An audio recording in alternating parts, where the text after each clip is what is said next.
तो वो महात्मा जो आगे बैठे उन्होंने सत्संगत पीछे मुड़ करके आदरणीय राजपिता जी के चरणों में एक निवेदन किया, एक प्रार्थना की। कहने लगे कि महाराज भवन बस करीब है, सामने दिख रहा है, संगतें काफ़ी सारी खड़ी हैं आपके स्वागत के लिए। तो अगर आप ठीक समझें तो जिस तरह हम देखते हैं सदगुरु माता जी हमें आशीर्वाद देते हैं, कार का सनरूफ खोल दें, आप जी खड़े हो जाइए, सारी संगतों को दर्शन हो जाएंगे, अगर आप ठीक समझे कर दें। तो राजपिता जी ने सत्संगत बहुत ही सहज, बड़े ही एकदम कैजुअल रूप में, बड़े ही प्यार से ऐसे कहा कि नहीं, ऐसा करते हैं, भवन का जो गेट है जहां से संगतें खड़ी हैं उससे आप पहले ही गाड़ी रोक लेना, दास उतर जाएगा और पैदल ही चल के सारे संत महात्माओं के दर्शन कर लेंगे।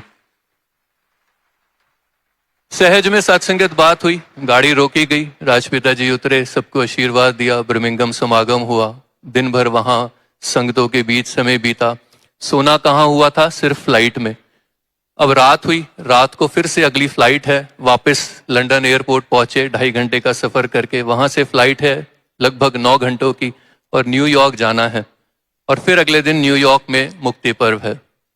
वो 9 घंटे उसमें से जो भी आराम कर पाए होंगे फ्लाइट में, क्योंकि उसके सिवा कोई ऐसा मौका बना नहीं। न्यूयॉर्क पहुंचे, एयरपोर्ट से भवन पहले जाना था, वहां भी मुक्ति पर्व का समागम था।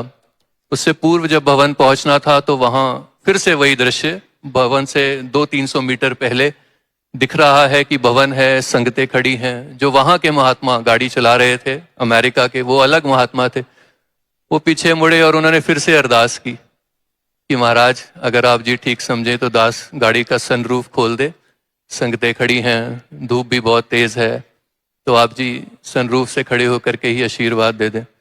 फिर वही प्यार भरा उत्तर कि नहीं, भवन के दरवाजे पे ही गाड़ी रोक लेना, दास उतर करके चला जाएगा।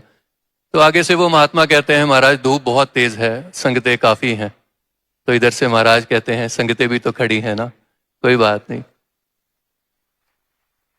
उतरे सत्संगत, संगतों के बीच आशीर्वाद दिया, मुक्ति पर्व समागम हुआ। ये सफर आगे बढ़ा, एक और स्थान पे जाना हुआ, वहां भी वेलकम प्रोग्राम के लिए जा रहे हैं, अमेरिका का ही वो स्थान।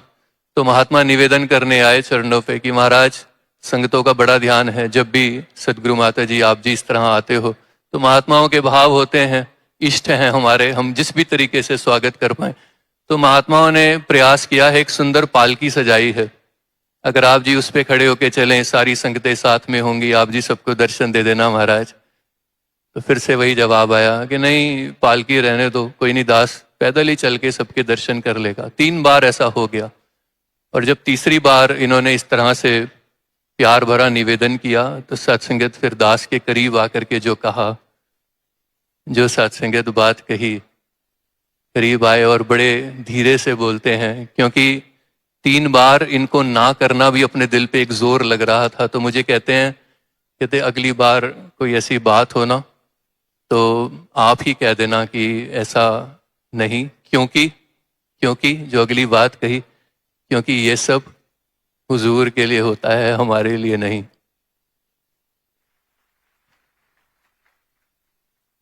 आप सोच करके देखिए, सिर्फ मुझे ये सिखाने के लिए सत्संगत, ये हुजूर खुद गुरसिक बन जाते हैं और कहते हैं ये सब हुजूर के लिए होता है, हमारे लिए नहीं। इस तरफ आकर के हमें समझाते हैं। और सत्संगत आत्ममन